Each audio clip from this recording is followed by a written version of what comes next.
Welcome back to Cocktails and Classics. I'm Dylan. Joining me as always is Ben. Hello. And we're back. Last week we did The Godfather. And this week we're doing The Godfather Part II. Because why not? Uh, you know, we're, we've done number one. We've done Shawshank. We've done number two. We did The Godfather. Now we're at number four on IMDb's Top 250. The Godfather Part II.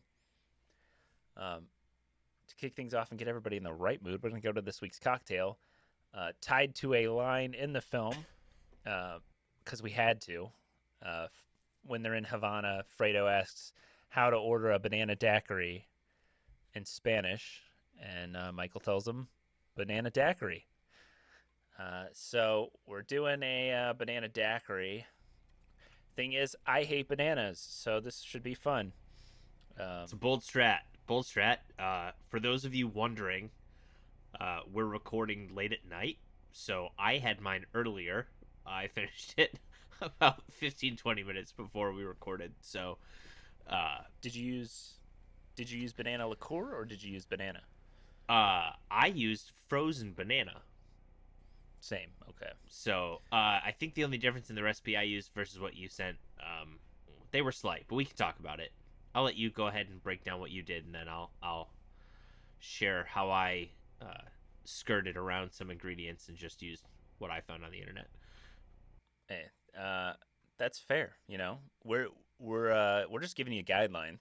You can do with it whatever you please. If you want to do an old Randall and just really wing it. But I'm going off a liquor.com recipe.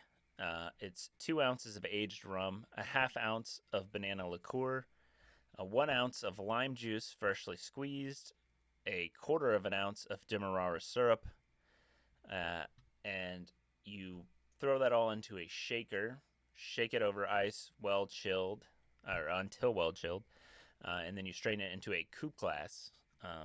I was scrolling through the comments because I was like, I don't have banana liqueur. I don't really want to buy banana liqueur. Most of the time I'm good to buy like the 1 alcohol, because then you can always build from that recipe. But this one I was like, I don't like bananas. Don't really want banana liqueur.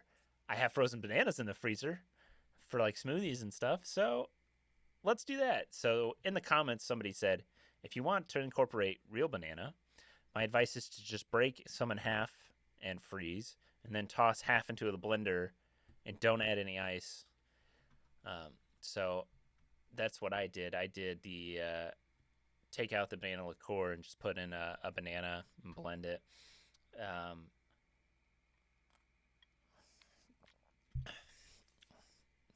So Tastes like banana? there's some banana flavor there. Yeah, how Yeah, about that? yeah, yeah. Yeah, I so the recipe I found was half frozen banana. My in my tiredness and stupor, I went ahead and threw two halves of a banana in, and then I was like, "Oh shit, what did I do?" And then it was just white rum, lime juice, triple sec, and then it suggested like at the end putting in like sugar to taste. It suggested like a teaspoon or something of sugar to taste was it rather like than a using like frozen a one? simple syrup. So, yeah, it was more like a blended. Mine, I threw the banana, triple sec, lime juice, and rum in a blender, blended it up, poured it into a glass, and then I sprinkled just like not even a teaspoon, just a touch of sugar because it was a little strong and that did help cut a little bit. I also got lazy, so I didn't really measure. We were just kind of like, little bit of this, little bit of that, little bit of lime juice, blend that up. It was good. I enjoyed it. Yeah. I'm a banana fan. I like banana. The bigger the better for Ben. I'm a You know. I'm a artificial banana. Love it. Okay. Yeah. Like banana laffy Like taffies and banana that. Laffy Taffy. Oh yeah, Well, that's the true banana flavor. and Yeah. that banana flavor kicks ass. I love it. So Um. this was good. I would do this again. It would have to be something where it's got like this type of drink for me, especially if you're blending it. I feel like it has to be like several people. It seems just to get the blender out and Yeah. blend everything up for like yourself for one drink is a bit much. But if you've got people over and it's the summer and you want to do like a party drink and you can just kind of make a big batch of it, it's pretty solid. I would I drink could I again. could see these next to the pool, Yeah. and like in a cabana. Yeah. I would say I don't hate it. Okay, um, it's not bad. Uh, for me, I feel like banana's more the texture. I hate mushy things.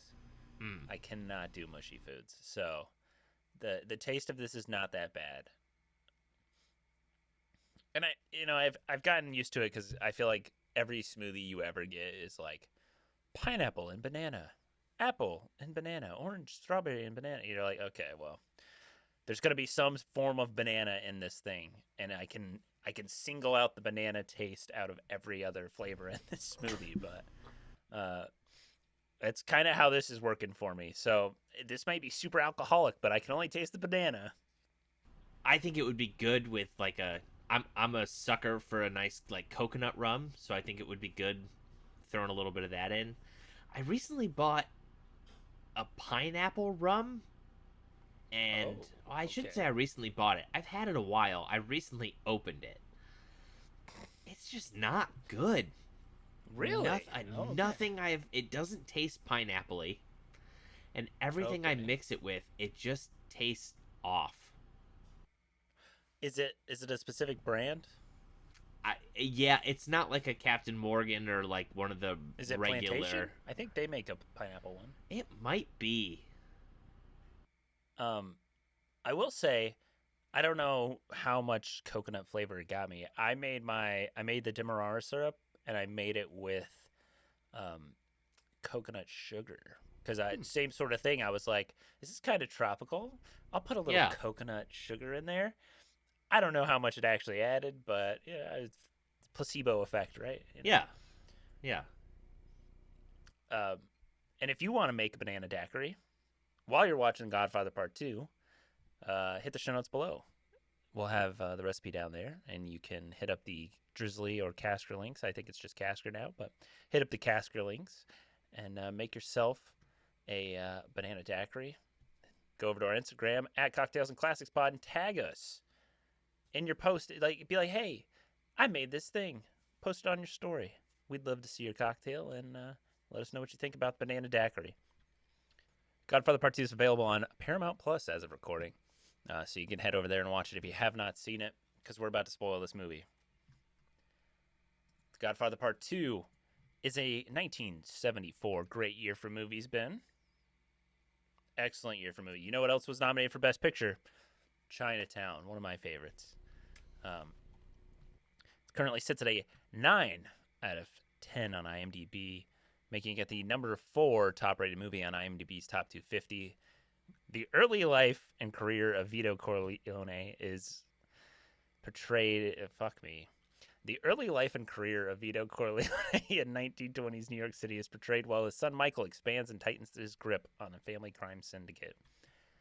It's an epic gangster period drama, tragedy, crime, drama, directed by Francis Ford Coppola, written by Francis Ford Coppola and Mario Puzo, based off of his novel The Godfather. Stars Al Pacino, Robert De Niro, Robert Duvall, uh, Diane Keaton, John Cazale, Talia Shire, Michael Gazzo, Lee Strasberg, G.D. Spradlin. I think that's how you say his last name. Yeah. I don't really know. We'll go with that. And yeah, I had never seen this one. I'm pretty sure I had seen parts at least of The Godfather Part 1. We kind of talked about it. And I was like, I swear I watched 1 and 2 because it's like those movies that everyone's like, that's the best. The sequel's better or at least stands up. And so I remembered parts of Part 1. Part 2, I did not remember anything besides literally the line that you quoted where it's like, I know it was you, Fredo. Like that, I once that happened, I was like, "Hey, Ben, he's got his Hey, he he's did part of the it. movie." Yeah. I will say the fact that that is such a big thing was a little disappointing where it's like the entire time It's like, yeah, uh, I know it was you, Fredo. And so the minute you're trying to solve the like who set him up, you're just like, oh well, that's Fredo. When's the shoe gonna drop? Yeah. It was the saddest part was thinking like at the end that they reconciled and everything was okay. They kind Yeah, of he's like gonna take Anthony fishing. yeah they kind of rekindle their brotherhood at their mom's funeral, and Fredo truly does appear to not really have a full understanding of what he did when he did it. You know, and then yeah, he's taking him out fishing, and then as soon as he got out of the boat and the boat starts leaving with Fredo staring forward, I was just like, oh no, no, Fredo, no.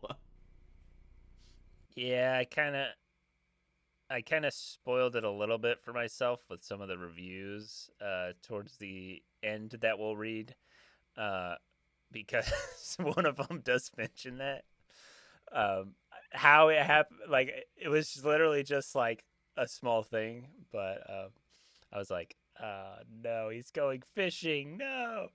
Um, but yeah, it was. I I'll say this up front. I said I didn't really feel I wasn't like crazy about the first one. Like it's good, but it didn't like hook me. This one hooked me. I loved this one. I don't know what it was. If it was the like legal drama esque kind of proceedings with Michael and just him trying to like fight to keep this thing together. Um, oh, that like it was so good. I loved that whole thing. Did I need Vito's origin story? Not really. Like I don't know if like I know where he is at a point. Like it was nice at the end, I guess, when he goes and he like kills the Don who killed his family. You're kind of like, yeah, fuck that guy. And it's kind of this interesting thing of like you see Vito on the rise and this kind of like honorable, like I gotta feed my family, I'm gonna do this to make money and make ends meet, and like he kills the guy who's like muscling everybody in the neighborhood. Like he kind of takes care of the bad guy even though he kind of becomes the bad guy a little bit. And then you see Michael with the same empire kind of like just tumbling downhill basically, because by the end, like he who does he trust? Yeah, Tom, and that's it. and even then, really, it starts to show his distrust in Tom when he's like, "Oh, they offered you, so and so offered you this VP position." Tom's like, "Yeah, I turned. Am I supposed to tell you every time I turn an offer down? Like, they came to me. I said no." Like, so he even kind of seems like in Michael's mind, he's already kind of starting to lose his trust in Tom by the end of the movie. This movie does Yeah. seem like it was written as two different movies, and neither one was like quite long enough. So they were like, "What if we just put them together?" It does have, I don't know, because it does have the ending that kind of like syncs it all together where like the scene at the very end where it's Vito's birthday and Michael's going into the Marines, and like that was kind of like I feel like the scene that tied it all together because it's like before anything happens in the first one, and like and it's like in like later in the first thing. So kind of like I feel like Yeah, but I to mean, me, even then, the last thing you really see Vito is when he's holding. I'm assuming it's Michael that he's holding yeah, on the train. on the train, waving goodbye. But that, I mean, then it makes like a 15-year gap into the last scene. Like I think you could have had that last scene with just without it needing to be part of Vito's story. Well, I feel like it's the in between. It's the combining the two stories. I don't know. I guess I can see that, but I just feel like that didn't really combine much of Vito's story. As the last we see, he's doing the oil import, and then he leaves he leaves Sicily, and then next thing you know is just the intro to the. There's still a lot. There's 15 years worth of stuff we're not really getting, and then just kind of cutting forward to. So I don't know. I feel like this, especially if this were today, let's be honest, they would have done Godfather Part II, and then they would have like done Godfather, whatever they would have called 2.5. Vito's. Oh, they would have No, called it 1.5. something. It would have been like the Godfather Origins something, you know. Yeah. So But I don't think I need it. I Also, I kind of like that they did it in one, that it was one thing. But like I said, this it also at times felt like this could have been two movies that just they were like we'll just put them together. yeah. And to me, um something I read was that the original plan was to have what's the actor's name? Brando. No, Richard Castellano, I guess, who played Clemenza in the first film. Like Clemenza was supposed to be Frankie Patangelo or Okay, Patangelino. What like he was supposed to be that was supposed to be um his character. yeah uh Pen Pentangeli, I think is his last name. He's supposed to be like Frankie's character because like it's this guy who came up and worked with Vito for so long and all of this, and then it's like who's this guy? Like he wasn't in the first movie at all. Well, and I um, mean, even through the flashback, that's what's kind of weird. Is through the flashback, like you see, Clemenza's the one who takes Vito to that Don in Italy to get his revenge. was it Clemenza? I believe it was. You're talking about the guy that gets shot? Was that not him? No, that was like a guy in Italy. That was just some random dude. I could have sworn when he walks up to introduce him that it was Clemenza. I don't think so because Clemenza's in the first movie. Yeah, and Clemenza's who Vito's working with in New York in this one. Yeah, like in the first part, like in his like early stuff. Oh, it's only him in the. I thought he was with him all the way through until even when they went through to Italy. Tomasino, Don Tomasino was the guy that got injured. Looking at the Okay. Wikipedia right now. No, Clemenza is the guy with like the little bowler cap that like takes him to go like steal the rug at the very beginning. That was Clemenza.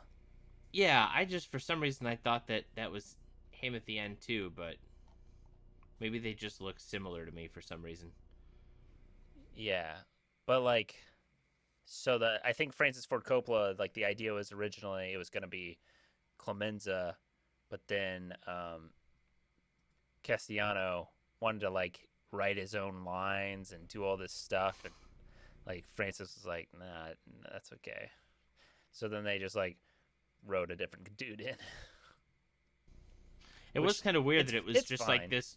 It was okay, but I do think it would have been better had it been Yeah, Clemenza, just because of the the fact that impact. it yeah, this dude is like he's one of the top guys in the family, and it's like we've never seen him before. Yeah, it was like you took over for my father in New York when we left, and it's like, who is this guy? Yeah, Like, who are you? yeah. So they kind of, I feel like they kind of had to like take like the belief of the viewer to be like, oh yeah, like I'll buy it. Whoever this guy is he took over, sure. Um, but yeah, that was just like something where I'm like, I feel like It would have been better. I also read in that same comment like Tom Hagen's not in the third one, or at least Robert Duvall's not in the third one. So then it's like he's one of the main characters. Technically the head of the family, I think, at this point, sort of. Or was that only while Michael left? Um, ooh, I don't know where that. I'd imagine that once Michael's back in the picture, Tom is back to being, which was another thing that was kind of weird to me, because I thought that they had Tom step down as the consigliere.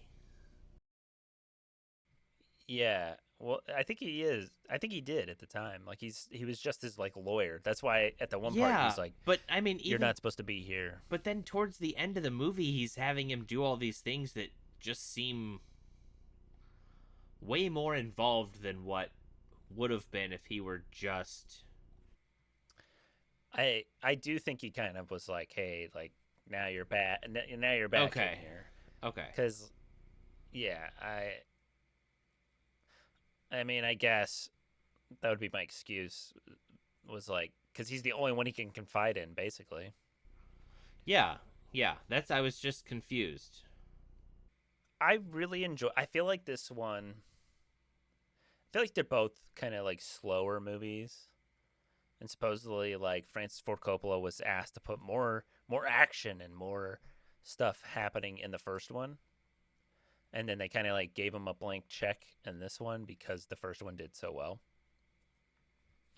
But I kind of enjoyed this one where there's not as much action. I feel like we get the shootout at Michael's, like trying to kill him, and then we get a couple of hits. We get Vito killing the Don, both Yeah. Dons, I guess, the one from Italy and the one in New York. Yeah, but And neither one of then those was like really a big act. I mean, no, I pretty mean no. quick. It's and then that's about it. Like the Cuba scene, I guess, is a little like actiony, like when everyone's trying to like get out of Cuba. But other than that, like there's not much action. It's a lot of drama and a lot of like ducking. I feel like ducking the law, ducking your traitors, your enemies. Like a lot of kind of like who should I trust? Do I trust you? Are you good to trust? Like fighting your enemies, like in the background. I mean, the Michael's just I feel like gets bad luck after bad luck in this movie because I feel like a lot of the shit that happens in this movie to him would not have happened if one Frank dies when he's supposed to and the cop doesn't walk in, and then the other one is if Roth gets killed whenever he's supposed to. Like then, then we don't. I guess the movie would be shorter because then we don't have the Senate hearing, and then we don't have the scene where Roth comes back just to get killed in the airport. But Yeah. it is kind of like, no, this was supposed to happen and it didn't. Oh, how is that going to come back to bite him? Oh, it doesn't. Oh, okay. The Frankie one almost does, except he brings his brother in and he completely flips his script on what he was going to say at the Senate hearing. But Yeah. And then once he, is realizing that he's going to spend the rest of his life in police custody, Tom convinces him to just to kill himself. Was really a pretty dark turn there. yeah, I I feel like the end was not my favorite in the sense of like we just saw in the first one how like all the heads of the families got offed right at the end. Like it was this whole big stage thing, and then the end of this movie, all of the enemies get killed. Okay, cool. Like so original. I think it would have been such a better ending, and such an interesting story if Michael actually would have like not killed Fredo in the end. Yeah. Just as I a mean, thing of like I get it, but yeah. but it is kind of a weird, just the fact that, and again, they got me. They swerved me with the fact that, you know, he lets him back into the family, and, you know, Fredo's with his son, and he's teaching him how to fish, and he's doing all these things. And it's like, oh, well, look at that. Look at that. Yeah, Fredo, you're not a part of the business anymore, but like you can be just You're still a the part of the real family. yeah, yeah. I always love. I don't know if you do this. I take notes while I watch the movie, and it's always just like I do not, fun. but I It's make always mental fun to notes, me. but No, I sit with my like note app open, and I'm just like typing on my computer the whole time. And it's always just fun for me because I'm like, oh, Michael says, why are the drapes open? I'm like, I know why. Like, that's weird. Why are the drapes open? You're like, okay, yeah. Um, or then like, I wrote when when Vito's with like Clemenza and I don't know the other guy that they're with, like they're business partners and they're eating dinner and the Don's asking for money. They're like, how are you gonna get him to take less money? And I'm just like, I wrote, wow, I'm really surprised Francis Ford Coppola didn't say, I'm gonna make him an offer he can't refuse here. And then like 2 minutes later, I'm like, there it is. oh, He made an hey, offer. oh, I found it. I was like, weird that he didn't go for the fan service. Okay, no, never mind. Never mind. He did. He went for the fan service. He loved it. Uh, Oh, my favorite part. We talked about it last week. Bring back the intermission, and then when it gets to the intermission, I fucking took a picture and I sent it to Ben, and I was like, "This fucking." so I was watching this last night. I watched the first 2 hours and 15 minutes, and I got to the intermission part, and I was like, okay, real talk though. During the streaming, how long are they gonna make this intermission? And that was my first thought. My second thought then became, oh, Dylan's gonna lose his shit when he sees this. This okay. It needed to happen. I don't know if it needed to happen at 2 hours in a 3 hour and 20 minute movie. I feel like I would have put it more middle of the movie, but uh, no, I was. Yes, he listened 40 years ago to us or whatever. Yeah, I was like, 50 oh my years god, ago. Dylan has a time machine. He did it. He convinced him to put in an intermission. Weird I that would. you had a time machine and that was what you chose to do with it. But hey, I mean, most people are like, I'd go back in time and kill Hitler. Dylan's like, no, I know exactly what I'm going to do. I'm going to put a goddamn intermission in The Godfather 2. I only do it for everyone else's sanity. Sorry. Uh, Once again, I feel like Tom Hagen, Robert Duvall, carries a decent amount of this movie. I made the Um, same note.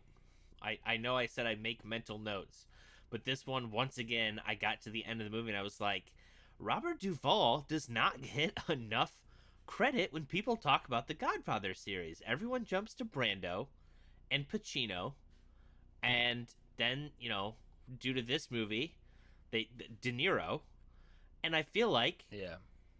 Robert Duvall he doesn't get his due in this.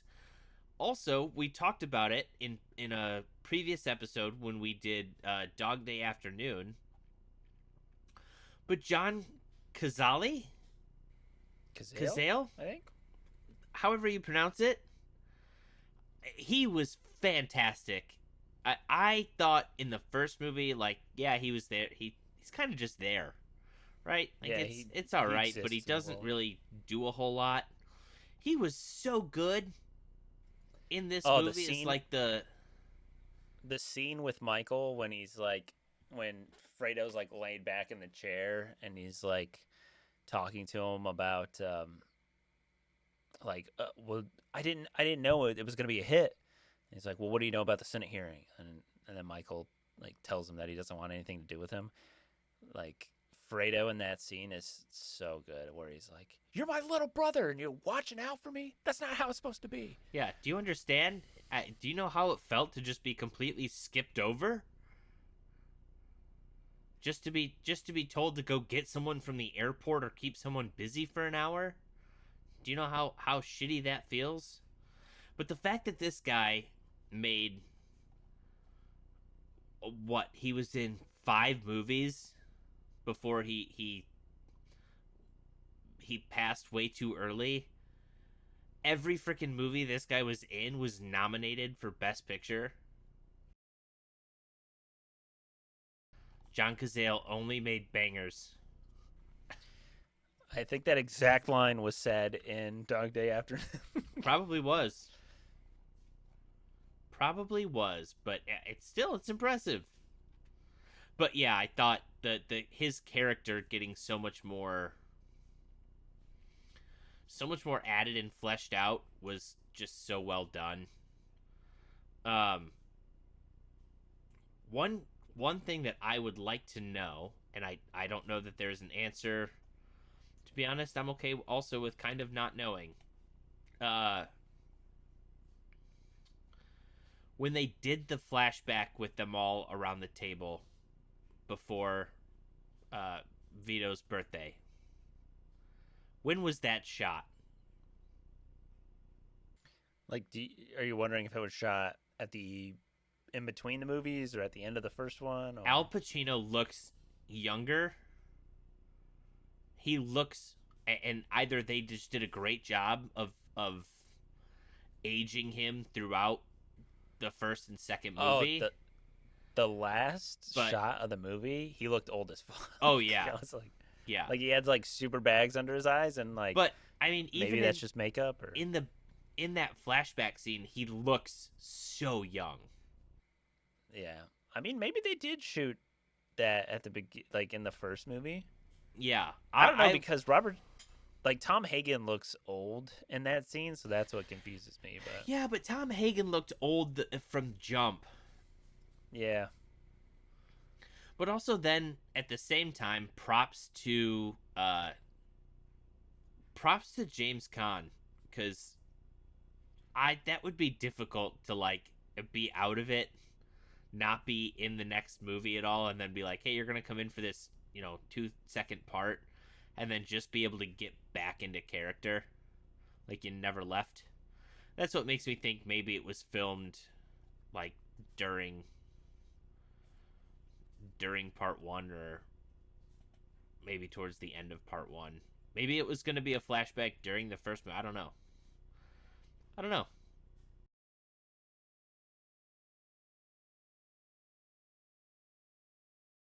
oh. I feel like everything I've read about these movies, though. I mean, this is why I feel like you can always take critics with like a grain of salt. But I feel like everything I've always read about this movie and doing all this research was like, oh, this movie sucks. They're like panning the switching between the timelines and all that, and like in the first one they got panned, I feel like, and then both have become like two of the best movies of all time. And it's like sometimes the critics are right. Like, was the Borderlands movie that just came out? Like, that shit got like a 4 or something on Rotten Tomatoes. It's like they're probably right, but sometimes I feel like they pan movies that are like, I don't think this isn't a good movie, and it's like The movie critic in, becomes. I think it was in Toledo, uh, tore apart Star Wars when it came out. Doesn't he look like a fool now? Yeah, he said it was like the worst movie that was ever made. And I think my mom and That's dad said that the guy for The Blade did the same thing with another movie too, and it turned out to be like one of the greatest movies, or like a really popular movie. And they're like, people just stopped listening to him for movie advice. Basically, if he shat on a movie, you had to go see it. yeah. I mean, if he embraces that, then that's fine. Like, that could be his thing. But yeah, if you're just like taking that many misses, it's like, all right, come on, man. He's that Nick Young meme where like he shoots it and he turns around and he's talking with Yeah, his arms out and it just bricks. oh my god. Nick Young. Whew. Wow. Swaggy P reference. No one listening is Oh, gonna be like, oh yeah, oh Nick Young. Lakers no. legend. Our Nick Young. demographic definitely remembers Swaggy P. Um I just feel like there's so much to talk about in this movie. Um I feel like another interesting storyline that isn't really discussed a lot in the film until like the very end is the Michael and Kay storyline. It's like kind of sprinkled throughout a little bit where it's like Michael doesn't really have time during the first communion. It's like, okay, like, and then um she calls him out at one point for like, oh, well, the family business was supposed to be legitimate by 5 years, and it's 7 now, Michael. Um, and then we get the shooting in the drape scene where it's like, I feel like the relationship kind of is at like a tipping point, but then later on, like she can't leave the compound. She has the miscarriage, which turns out to be an abortion, and then we have the big scene where she's gonna leave with the kids, and she reveals to him that it's going to be an abortion, or that it was an abortion. Um, but like that is like a huge point of the movie that I feel are like. I mean, maybe it's not that huge, but I just feel like that was like such a big thing in the movie, and I was like, this was literally like maybe 5 minutes of the whole movie that they kind of sprinkled any of this in here. But I was like, damn, like, I mean, maybe it's just a small part of this over encompassing of like Michael's life is falling apart. I think Like that's supposed to his be it. his world is crumbling around him. But what's so weird too is just the fact of like I I don't know if it's just like supposed to be more that we're supposed to maybe catch on that Kay is catching on of things that Michael's doing even beyond the scope of just like the illegitimacy of the business of what he's running, because like she makes it seem like after when she confesses to the abortion instead of the miscarriage, she's basically just like, I don't want to bring another you into the world. And throughout the whole thing, there's never a part where like it comes across that she knows really the severity of some of the stuff he's, you know. Well, but you talked about it in the first movie where like you kind Oh, of were like she's she knows, she's aware that yeah, he lied to her, yeah. and that like, and you saying that though too, like that whole scene, I was like, oh, like she knows, like, and that when he's like, I'm gonna change, like, oh, it'll be fine, I'm gonna come back, I'm gonna change, and it's like she fucking knows, like she's seeing right through that bullshit, like it's like but So it's like we talked about where it's like he never really loved her though. no, I feel like when she's leaving, it's less about her and it's the kids, and it's like how it looks almost to the outside world. Well, it's especially when he's going through the Senate hearing. it's the appearance. Yeah, Yeah, it's the appearance of what this looks like, and the pressure of the fact that he knew growing up what was going on, but his mom just stayed quiet and you know, which was sidetracking this conversation, was interesting to see her role during Vito's kind of rise, you know, where she yeah, kind of brings that lady and it's like, she really needs help. Can you do something? Where like she knows he has pull. She knows yeah. what's going on, but she kind of tries to use Vito's power for good. Good, yeah, But then, as the kids come along, she kind of just fades more and more into just focusing on being a mom and not really concerning as much with what is going on Vito's side of things. Uh, but interestingly, originally, Kay was going to have a miscarriage. Um, it was Talia Shire. It was her idea, who's Connie. It was her idea that she would have an abortion as the ultimate way to hurt Michael. And as a way of saying thank you for the idea, Francis Coppola wrote in the scene in where Connie goes to Michael and like cries begging him to forgive Fredo. So that scene was written as kind of like here's something you can, here's some more screen time and something you can really kind of sink into. Thanks. Thanks for the idea that the biggest way she could stab Michael in the back was to abort their child. Just a dark thing. I mean, yeah, it is. It's kind of fudged up in a way. I mean, at the same time, I feel like you wouldn't put yourself in that situation where like you wouldn't like you wouldn't get pregnant if you didn't want to put another like son in the world for Michael, but like I mean maybe that's she's just seen things get so much worse once she's pregnant. I don't know. Um but yeah, it was I mean that kind of like blew my mind. I was like, "Oh shit." I feel like there was a some good moments like that in this one.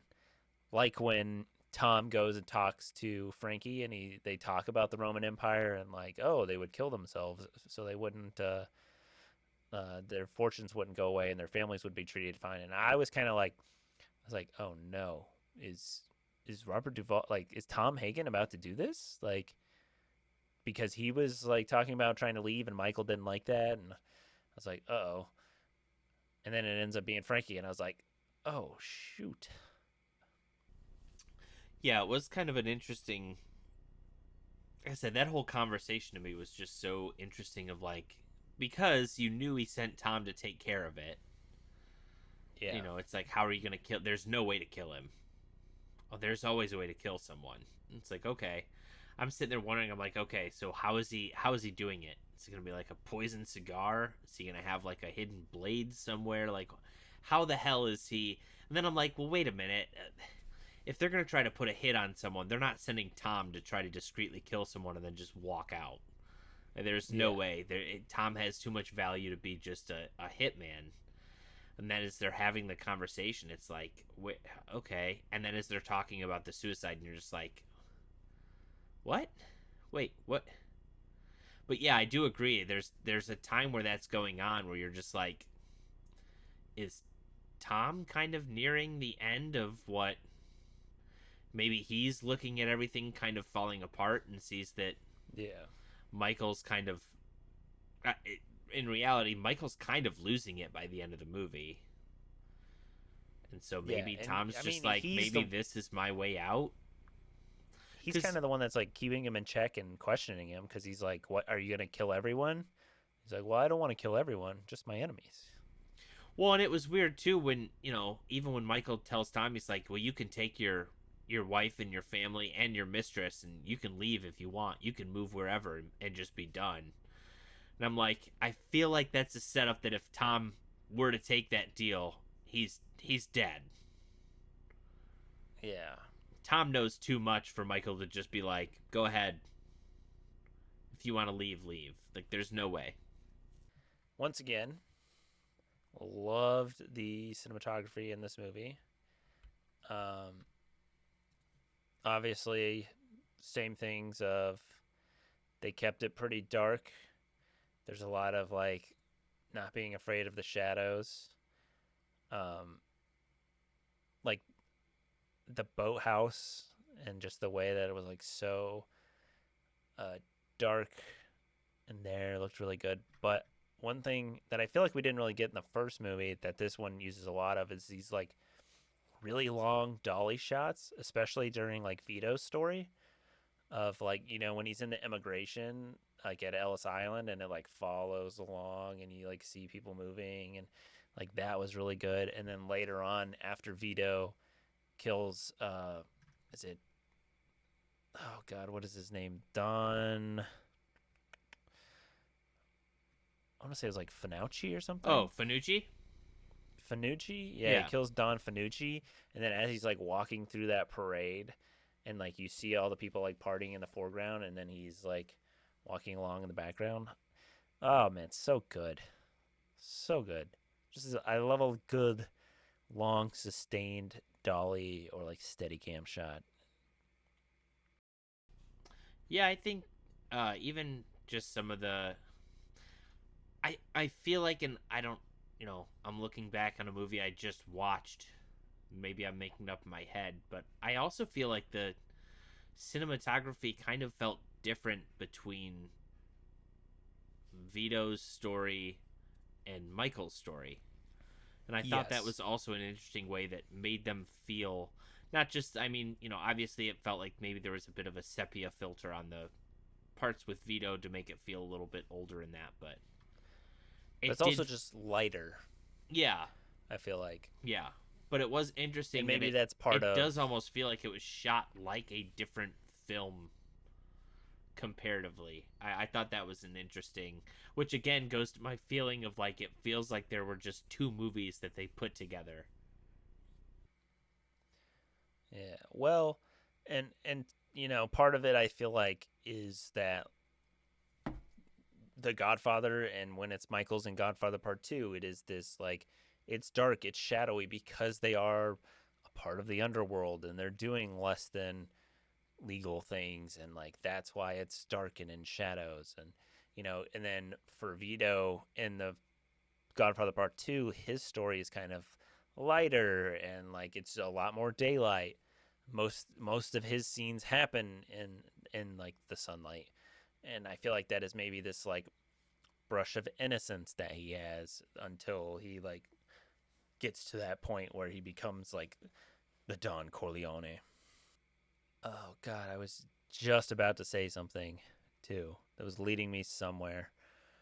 Oh, the we got the 30-minute wedding in part 1 and then in this one we got the 30-minute first communion which was a little bit ridiculous. Same, literally same.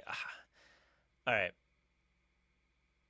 I loved this movie, but I am about to say a lot of things that are going to make me sit like second guess my love of this movie.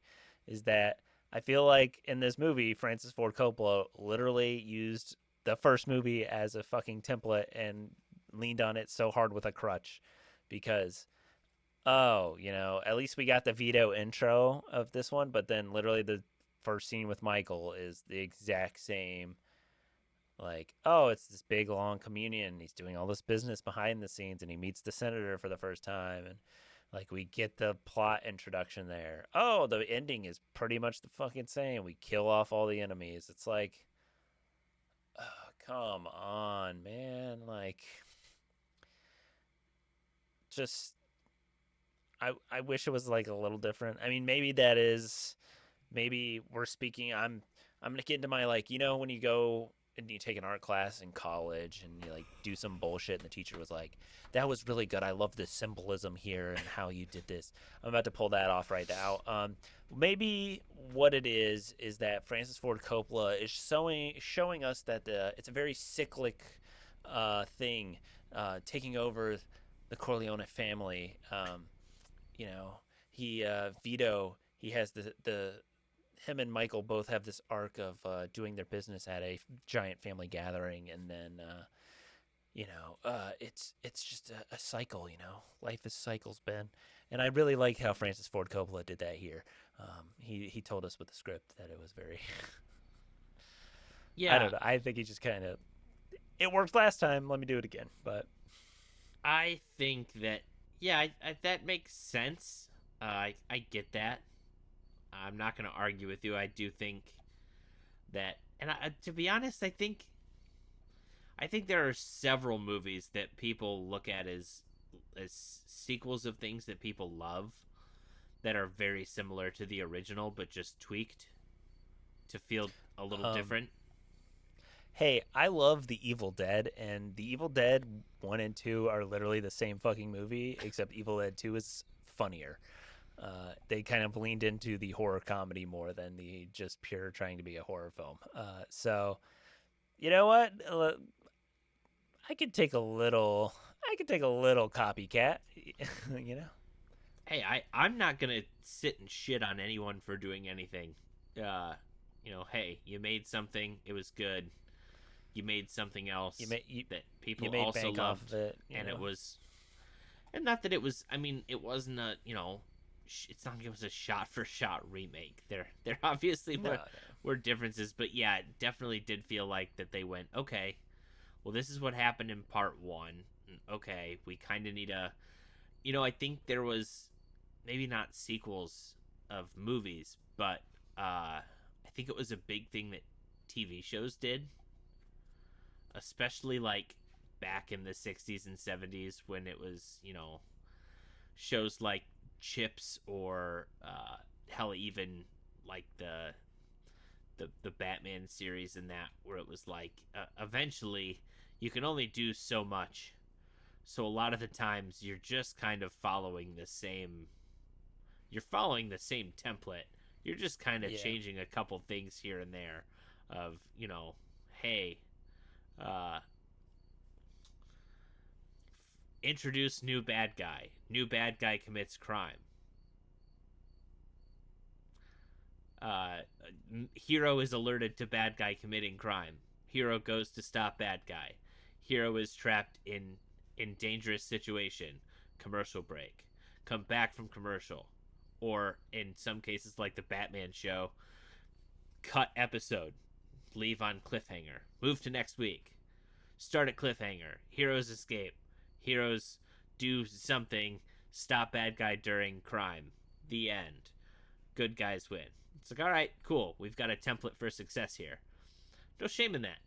Shit still needs to happen. This movie feels like it was like, hey, we have we have a successful outline. So what if instead of Vito, we just cross that out and we write Michael.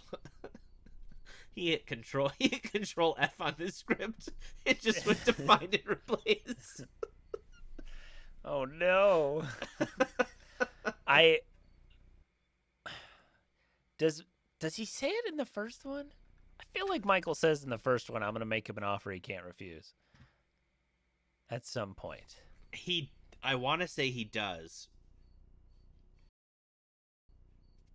I want to say he says it towards the end. This one I feel like didn't have as many like quotables as the first one.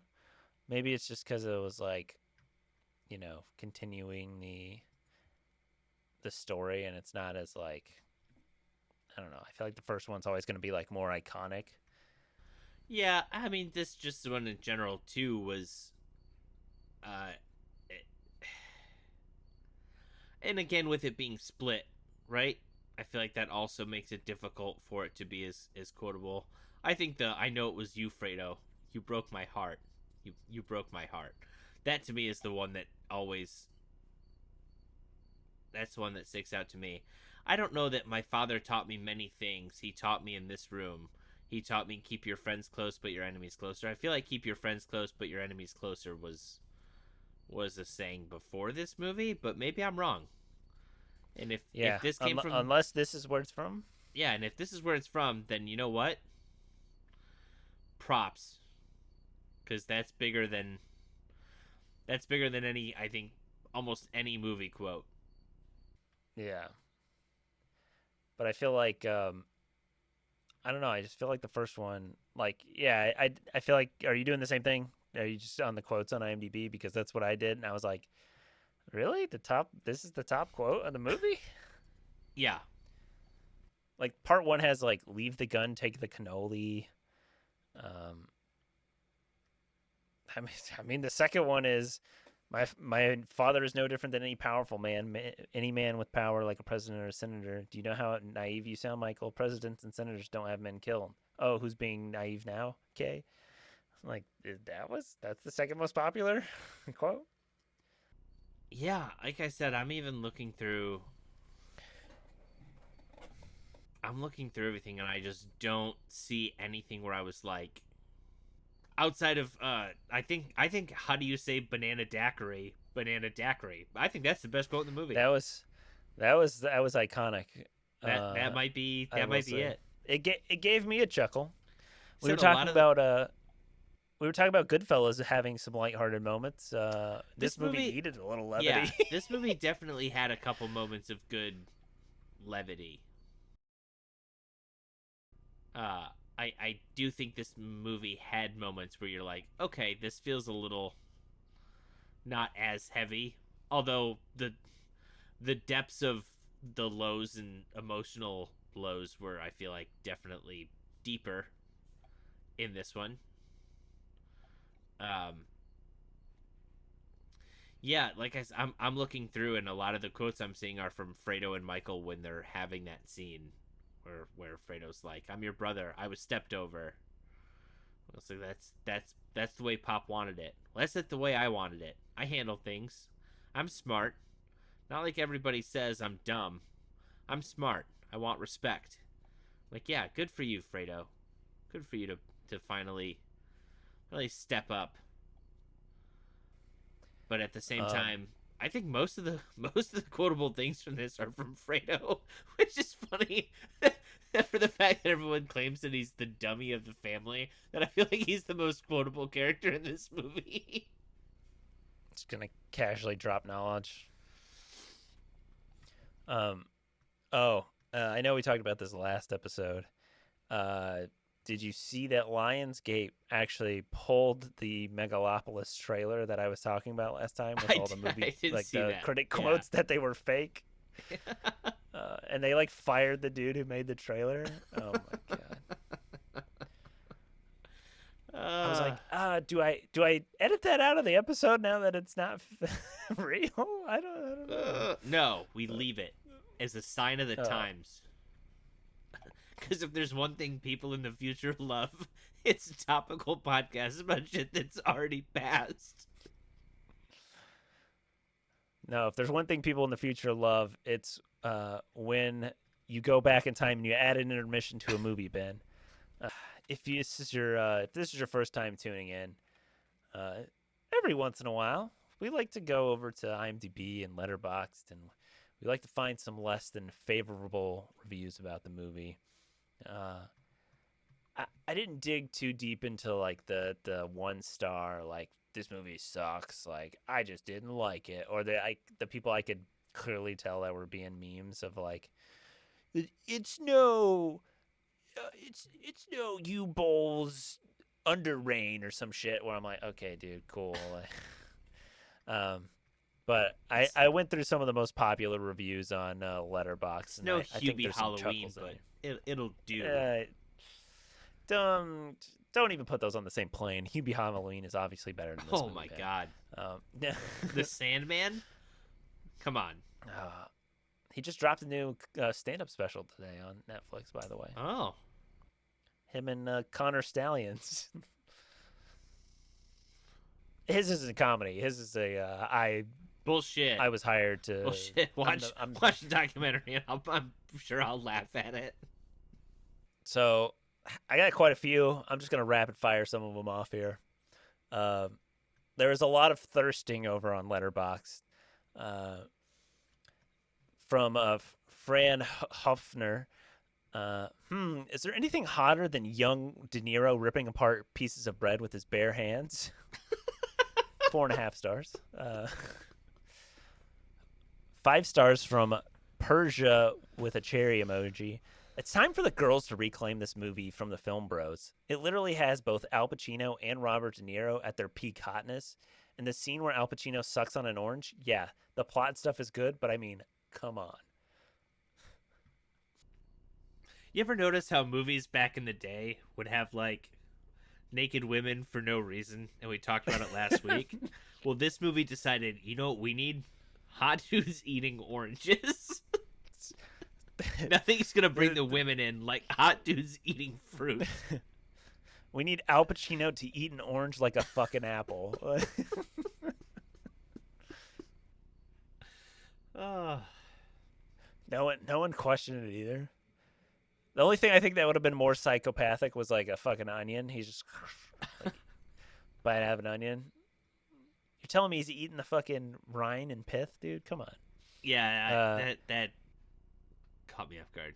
That's worse. That's worse than a banana. From Dan, I thought there was only one murder daddy, Al Pacino, in this house, but there's two, Robert De Niro. Bitches on Letterboxd see Al Pacino in this movie and be like, I can fix him. It's only going to take another 5 years to make the business legitimate. I can wait. No, it'll happen. This was the one that spoiled Fredo's death for me. I'm choosing to believe that Michael Corleone told his son that Fredo got eaten by a big fish. Okay, so I was reading the trivia on this, and apparently there was a scene written, and I guess it pushed into like the Godfather Part III. And it was that there was a scene with an older diabetic Michael talking with an 18-year-old Anthony, but the scene was cut. The scene also included Connie saying that Fredo drowned in the lake. These ideas were eventually used in The Godfather Part III. Interesting. Remember how you and Fredo were going to go fishing? Man, it's a good thing you didn't go with him. That boat tipped. Somehow Rocco made it back, but he could swim. Fredo couldn't, I guess. That goofy Fredo was never a strong swimmer. I'm going to butcher this last name, but Dimi Edejuijbi said, sometimes you learn about a deep betrayal at the worst possible moment, and it ruins any chance you had of enjoying a guy with a big hog that your brother wanted to show you.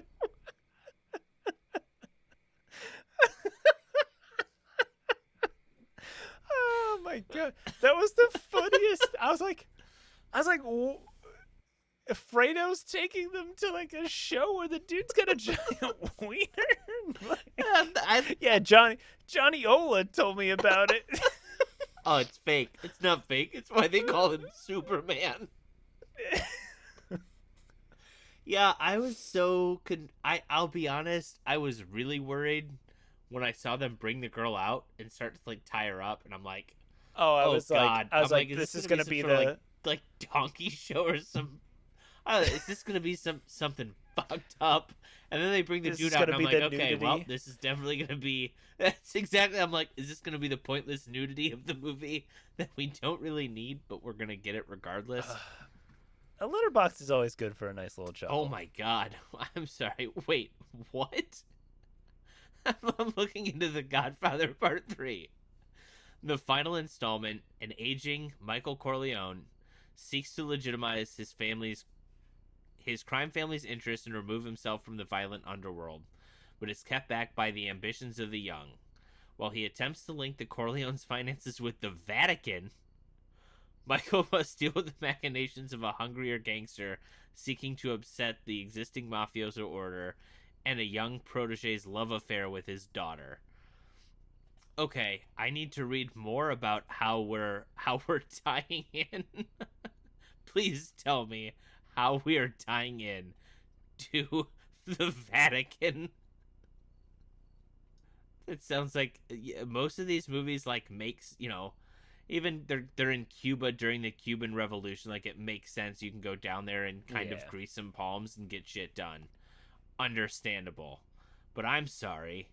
What?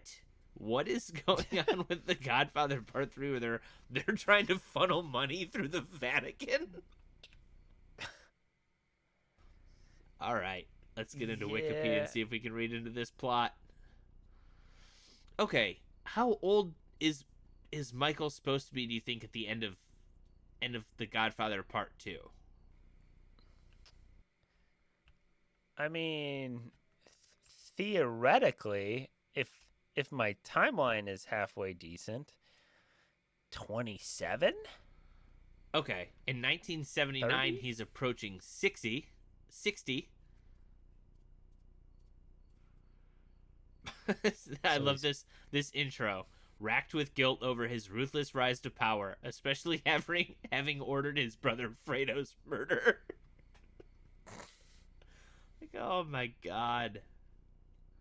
All right, let's see. The head of the Vatican Bank, Archbishop Gilday, has accumulated a massive deficit of 600 or 765 million. Michael offers 600 million dollars in exchange for a large real estate and construction company in Rome. And then he makes an offer to buy the Vatican's 25% share, which will give him controlling interest. This is the most ridiculous shit I've ever seen. so the Vatican is in debt, and he's offering to help them out with what you said, 600 million. Yes.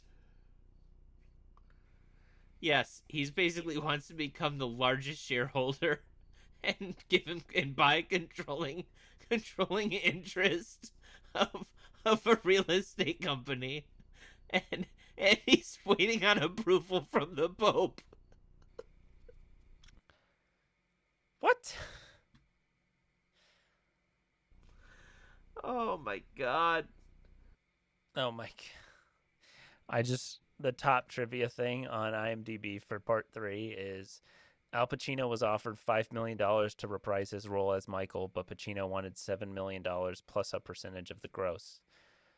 Coppola refused. He threatened to rewrite the script by starting with the story of Michael's funeral sequence instead of the film's introduction. Pacino agreed to the $5 million offer. I'm just trying to read through this to follow what's going on. Damn. Oh my god.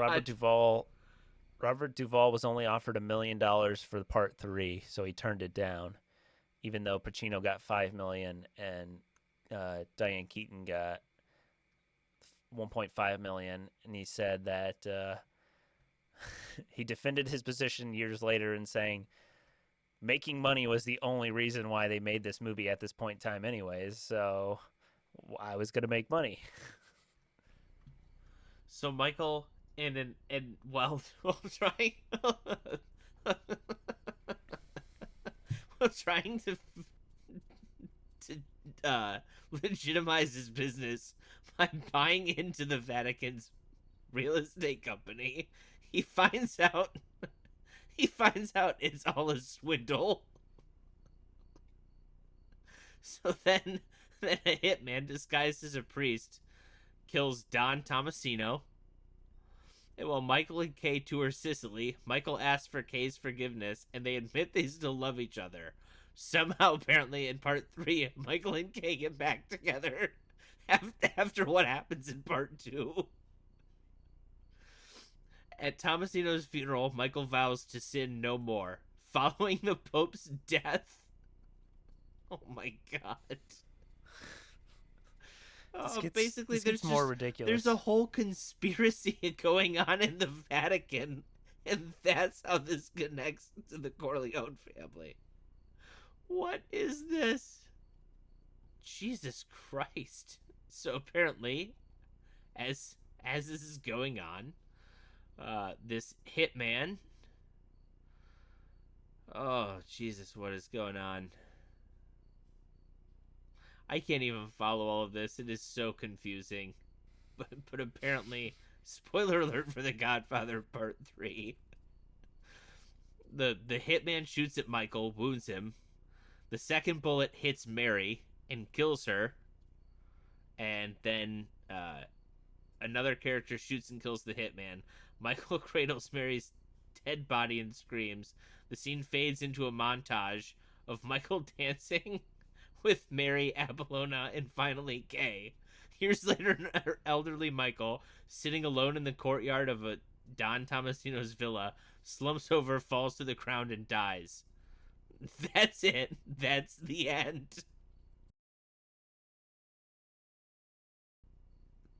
Just the That unceremonious. sounds This just sounds like the most ridiculous thing I've ever seen. the tagline is ridiculous. Just when he thought he was out, they pulled him back in. I just remember that being the quote from the movie. I remember that being an Al Pacino ism. Just when I thought I was out, they pull me back in. That's it. That's my Pacino impression. Never hate your enemies. It affects your judgment.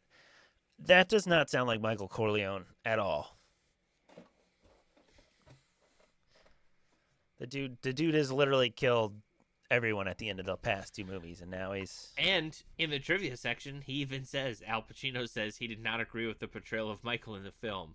He didn't believe Michael would ever feel regret or remorse for his actions, yeah. especially the murder of his brother. All right, now I will say I feel like he would feel some regret for murdering Fredo, but most of the other stuff I feel like he would have no second thoughts about. Because to be honest, I will say, to bring this back in, even during part two, when he's looking out over the lake when Fredo's getting killed, he does almost seem to be like looking at it, feeling guilty in the moment. Like he kind of sees it happens and then he like hangs his head and turns away. So I could see that that would be kind of I could see that being a thing he would regret. But most of the other things, no. I don't think he has any regrets at all about who he's become by the end of the first movie, let alone by the end of the second. Once again, it's a dual goob squad. Ben and I had never seen The Godfather Part II, and you're going to get our fresh ratings after watching The Godfather Part II. I'll go first. I know I said earlier, last week I like it didn't hook me. I really enjoyed it. Objectively, I thought it was a great movie, and I think I gave it an 8 out of 10. Um, this week, though, with The Godfather Part 2, longer movie. I know we bitched about intermissions and length of the film last week, but this one was longer. Um, but I enjoy this movie so much more. Um, I don't know. I feel like I said earlier, the Vito thing, like that storyline, I don't think it adds much to the movie, but I think Robert De Niro does such a good job as Vito, and I think they do a decent enough job of like tying each storyline together as it goes along to where it elevates it a little bit. It's kind of like, oh hey, you know, here's this happened to Michael. Here's a little bit more. Um, but like, do I ever need a prequel to a movie? No. Like, we made this movie at this point in time. I don't need to know all the precursors about how the Don Corleone got to where he is. I could pretty much understand it. He's did some illegal shit, and now he's a crime syndicate. Like it's. I don't know. I hate prequels. Most of the time, they never really add anything. But um, I think the way they intertwined the prequel with the sequel kind of actually did a good and interesting job, and kind of had me like, oh, I wonder what's going to happen to the prequel. Wonder what's going to happen in the sequel. Um, the legal drama and like the Senate hearing plot, and that everyone is kind of against Michael, but Michael's also trying to fight back against all these people. I feel like you also at the same time, having never seen this movie, I didn't know who to trust.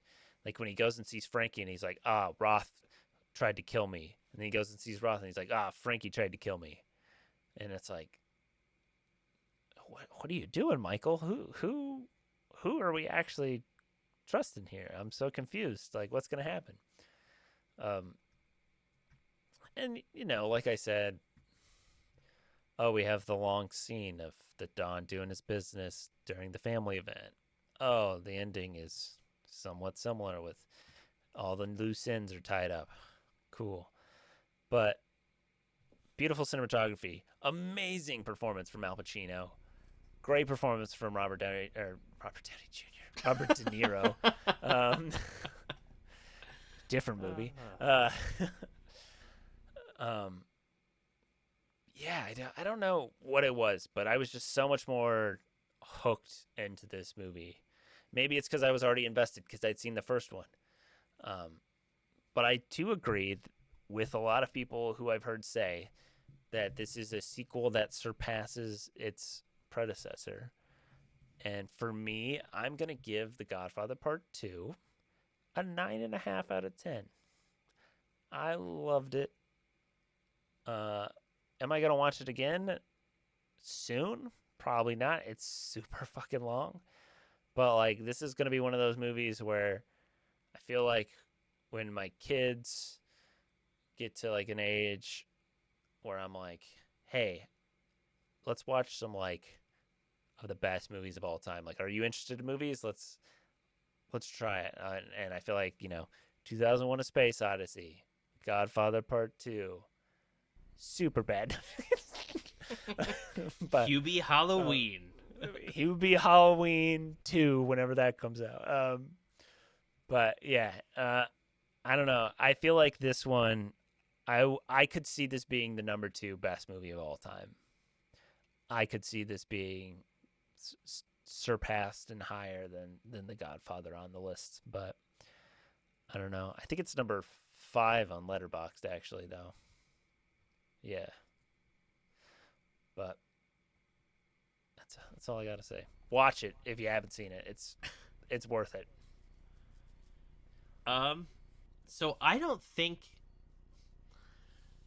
I put this one above the first one. I don't think I put this one below the first one. I think this one sits like right at even ground, and I think this is one of those things where I think in order to do it, I if I was going to do it again, I would watch them, not necessarily right back to back, like right against one another, but I think it would be something like this go round where it's like you watch one and then pretty soon thereafter you're watching the sequel. Yeah, I also enjoyed the, like you said, there's not a ton of action or big things that happen, but at the same time, this movie never feels dull. It never feels like you're just kind of sitting waiting for the next thing to happen. Um, we kind of talked about De Niro being in this movie, but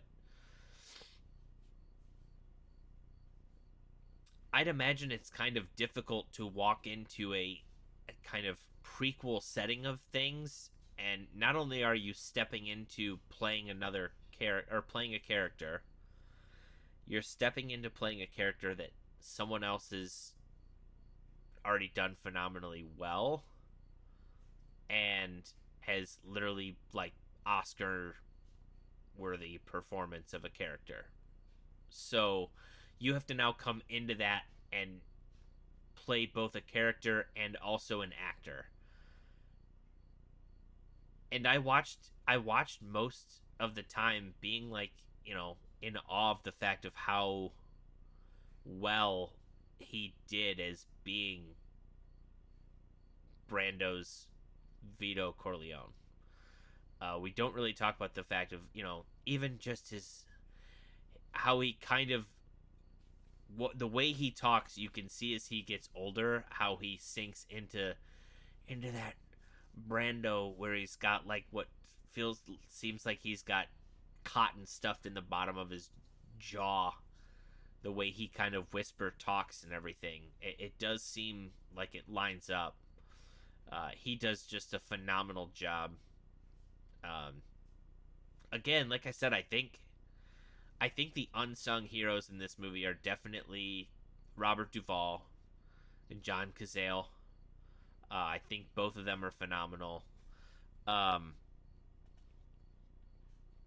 I do also think that as a character, and even as an actress, for Talia Shire as Connie, would be interesting to see more of her relationship with the family outside of the, basically, obviously she still resents Michael for killing her husband. And then basically at this point it's just like kind of just puts up with being there to get the money from the family. Yeah. Basically When the most mom of died, yeah. when the mom died, I was like, "No, Mama Corleone, who's gonna watch all the kids for shitty children now?" Yeah. Yeah, who's going to babysit for all of your grandchildren? Cuz you can't leave them with their parents cuz your kids are monsters. Yeah, well, in the entrance, she's like, "Yeah, go see your kids first before seeing Michael," and then whenever Michael and Kay are around, like she's there watching the kid. Like, it's like, do you guys Yeah. watch your kids at all? No, which is why it's shocking that that's why I think Michael cares more about the appearance of his family not being with him than whether or not his kids are actually with him. He spends no time with his children in this movie. No, I think he asks about Anthony one time, and he sees the car that he was gifted, but I don't think he ever interacts with him. Actually, does he? I don't think the most I think I see them in the same room is when he walks up and just shuts the door in Kay's face. Yeah. Otherwise, he's rarely ever with his kids. Overall, yeah, I put this on the same. I think I gave The Godfather Part 1 a 9. I would put this as a 9 as well. I think this is one that, as much as it is technically part of a trilogy, I think you could just kind of ignore and just leave it as these Part 1, Part 2. And I think it is definitely one of the best movies of all time in both parts. If you haven't seen it, I do recommend watching them both. I know it's a big time commitment, but if you don't watch one and then wait like a year and a half to watch the sequel. Watch them relatively close together to get that feeling of everything going on. Because the last thing you want to do is be hit with something and go, "Oh, is that from the first one?" And you're trying to remember what's going on and where things are from or who what character is. So I definitely recommend watching them in relative succession. Um, but yeah, this is definitely one I think that when my son's older would be like, okay, we're gonna carve out time sometime this week to watch this one, and then in the near future we'll watch the next one, and that'll be it. And then we'll move on to the next top movies. So No, you just pull me and my dad with Lord of the Rings, Ben. Just watch them all in one night and then never see them again. yeah, I'm not doing that. Just spend 6 hours watching the Godfather. Well, seven, I guess, almost 7 hours watching the Godfather Part One and Two, and then I'm gonna have multiple intermissions. I'm gonna need to borrow well, that time yeah. machine. I gotta put an intermission in the first Godfather. If you enjoyed this episode, don't forget to rate and subscribe. Check us out on Instagram at Cocktails and Classics Pod, and check out our website www.cocktailsandclassicspod.com. Sign up for our newsletter on the rocks, a monthly newsletter where we send you trailers, movie news, show times, and what's going on the podcast and what we have planned. Leave a review wherever you're listening. Check us out next time. And as always, watch responsibly.